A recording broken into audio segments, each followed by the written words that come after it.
this is question 33, and this is from SAT number 15. Okay, so here's how we're going to solve this. So question 33 says, in passage 1, Beveridge asserts that the resources and immensity of the United States constitute a something. And so the way to solve this, so this is referencing a specific passage, and typically the way that these questions work is that we're going to be referencing a very specific sentence. So to solve this, what we got to do is go back. We're going to look for a specific sentence that basically says, what is Beveridge, right, the author of passage 1, what does he say about resources and the immensity of the United States?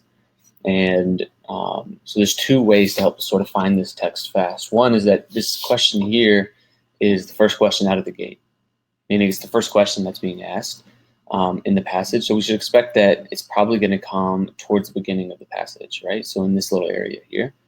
The other thing is that question 34 references lines 24 through 37. So it's more than likely to come here before line 24, which would be in the first paragraph. It's not always perfect, and we might be surprised it might not be here, but I would expect that somewhere early in the passage, we're going to be talking about the resources and immensity of the United States. And if we just remember what the passage is about as a whole, it basically just goes through all of these wonderful qualities of the United States. It talks about the history, it talks about the people, and it does talk about the actual land. And it actually starts with that. So, fellow citizens, it is a noble land that God has given us, a land that can feed and clothe the world, a land whose coastlines, etc., etc., etc., all the way up to here, where it begins to start talking about people. So in these first lines here, that's what we're going to know about the resources and immensity of the United States. Well, let's see if we can find, we can read through it. Let's see if we can find an answer choice to match these. So he says it's a noble land that God has given us, right? He says it's a land that can feed and clothe the world. He said it's one that's very big, close half the countries of Europe. It's like a sentinel between two imperial oceans, and it's a greater England with a nobler destiny. So any one of those features, if we see something that kind of sounds like it, that could be our answer. So let's look for 33. A, it says, is a safeguard against foreign invasion. And this is not really said. It doesn't really say that the resources and immensity of the United States are a safeguard against foreign invasion, that they somehow prevent foreign invasion. So for that reason, we can get rid of A.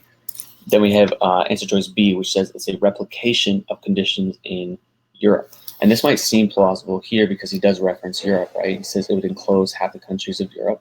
Moreover, here he says it's a greater England with a nobler destiny. It could seem plausible at first, but it's not as strong as some of the other answer choices, or really as strong as one of the other answer choices. And if we dive deeply into it, it's saying it's a replication of conditions, which means it's almost like an exact replica. It's almost the same thing. And that's not what's said here. He says it's greater than England, a greater England with a nobler destiny. So it improves or expands upon the conditions in Europe. And even this conditions part seems to talk about living conditions, etc. And what he's talking about here seems to be a more general, like almost talking about the destiny of the two countries, not necessarily the conditions, the living conditions. So for that reason, it's less strong than some of the answer choices. So we can eliminate that one.